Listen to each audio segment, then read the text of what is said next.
Hari-hari yang kita lalui setiap saatnya sangat bernilai. Setiap nafas yang kita hela adalah satu nikmat yang Allah berikan yang sangat besar nilainya.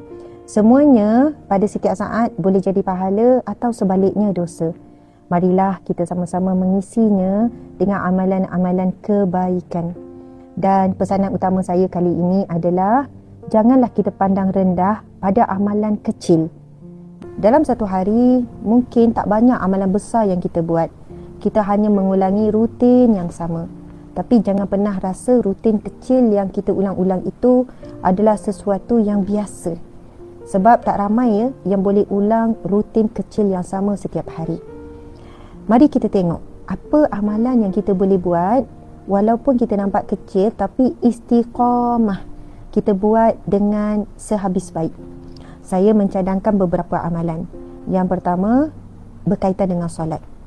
Marilah kita cuba untuk menjaga solat di awal waktu. Kalaulah ada yang tanya saya, solat di awal waktu tu macam mana? Saya boleh katakan begini.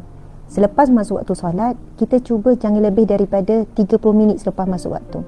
Contoh kalau subuh pukul 6, jangan lebih daripada 6.30. Kalau zuhur 1.30, jangan lebih daripada pukul 2. Jadi insya-Allah bukan semestinya di awal waktu tu masuk je waktu solat terus solat. Tapi janganlah terlalu jaraknya jauh dengan mula waktu solat. Yang kedua, kita jaga Al-Quran. Kita baca sekurang-kurangnya satu muka surat setiap kali lepas solat. Kemudian amalan yang ketiga, kita istighfar dalam setiap waktu. Bila ingat je istighfar. Bila ada selang kerja istighfar.